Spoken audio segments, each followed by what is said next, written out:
বাংলাদেশের ইতিহাসের মোড় ঘোরানো দিন ৭ই নভেম্বর, জাতীয় বিপ্লব ও সংহতি দিবস। ১৯৭৫ সালের এই দিনে জিয়াউর রহমান মুক্তির মশাল হয়ে জ্বলে উঠেছিলেন ব্যারাক থেকে সাধারণের অন্তরে। মুজিব সরকারের অদূরদর্শিতা আর অব্যবস্থাপনার অন্ধকারে আশার আলো দেখান জিয়াউর রহমান, যদিও পরবর্তীতে তার স্মৃতি মুছে ফেলতে হয়েছে নানা ষড়যন্ত্র। তবে সে জাল ছিঁড়ে জিয়াউর রহমান জায়গা করে নিয়েছিলেন মানুষের মনে। ঐতিহাসিক বিপ্লব ও সংহতি দিবস নিয়ে মাইদুর রহমান রুবেলের প্রতিবেদন।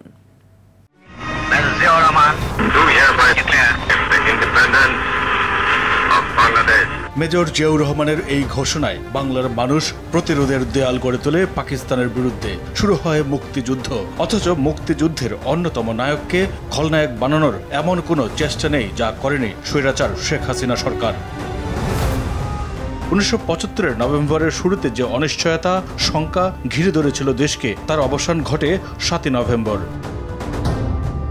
রেডিওতে যখন জিয়াউর রহমানের মুক্তির খবর প্রচার হতে থাকে, বাড়তে থাকে তার জনপ্রিয়তা। প্রদীপের আলোয় চলে আসেন তিনি। জাসদের কর্নেল তাহের জিয়ার কাঁধে বন্দুক রেখে ক্ষমতার পাখি শিকার করতে চেয়েছিলেন।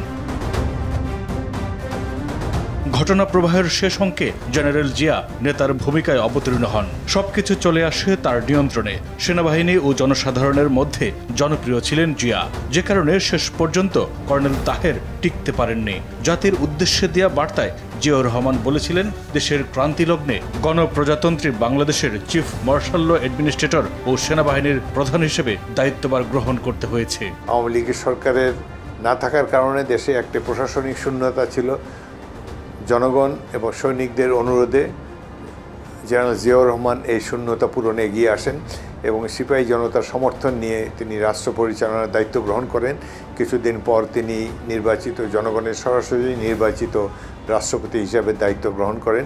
৭ই নভেম্বর আবার সে ভারতীয় আধিপত্যবাদের অবসান ঘটে এবং জিয়াউর রহমান তার ব্যক্তিগত গুণাবলীর কারণে জনগণের মধ্যে অত্যন্ত জনপ্রিয়, সততা এবং দেশপ্রেমের মাধ্যমে তিনি রাষ্ট্রটি চালিয়েছেন। ৩ নভেম্বরের অভ্যুত্থানের পর দেশের পরিস্থিতি যখন জটিল হয়ে ওঠে, তখন ৭ নভেম্বর অবধারিত হয়ে পড়ে সিপাহী বিপ্লবের। চরম অস্থিরতা আর অনিশ্চয়তার মধ্যে জিয়াউর রহমান শক্ত হাতে হাল ধরেন বলে জানান বিএনপি মহাসচিব। মুক্তিযুদ্ধের যে ঘোষণা, এটা তো জিয়াউর রহমানকে আপনার একটা লাইম লাইটে নিয়ে আসে। পাকিস্তানের বিরুদ্ধে যুদ্ধ ঘোষণা করো, যুদ্ধ করো, এই কথাটা কিন্তু আপনার তখন ওই জিয়াউর রহমানের কথা থেকে আসছে। বিশেষ করে আপনার আর্মি যারা সৈনিক ছিলেন, তারা মূলত কিছু দেশপ্রেমিক কর্মকর্তা, তারা সর্বপ্রথম বিদ্রোহটা করে তারা তখন জিয়াউর রহমানকে অ্যারেস্ট করে, হাউস অ্যারেস্ট করে রেখে দিয়ে তারা একটা কাউন্টার একটা কু তারা ঘটিয়ে রেভলিউশন করার চেষ্টা করে। সেটাকেই জনগণ কিন্তু সেটাকে বা ওই সিপাহীরা সেটাকে বন্ধ করে।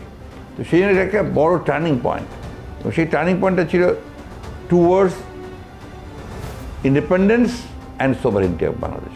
৭ নভেম্বর জিয়াউর রহমানের সমর্থনে সামরিক বাহিনীর সদস্যদের পাশাপাশি রাজপথে নেমে আসেন সাধারণ মানুষ। শুধু স্বাধীনতার ঘোষণাই নয়, স্বাধীনতা যুদ্ধের শুরুতে জিয়াউর রহমান বিদ্রোহ করে রণাঙ্গনে লড়াই করেন। ভাগ্য সাহসীদের সঙ্গেই থাকেন। ১৯৭৫ নভেম্বরে তার বন্দিদশা থেকে মুক্তি রাষ্ট্র ক্ষমতার চূড়ান্ত ধাপে এগিয়ে দেয়। মাইদুর রহমান রুবেল, RTV, ঢাকা।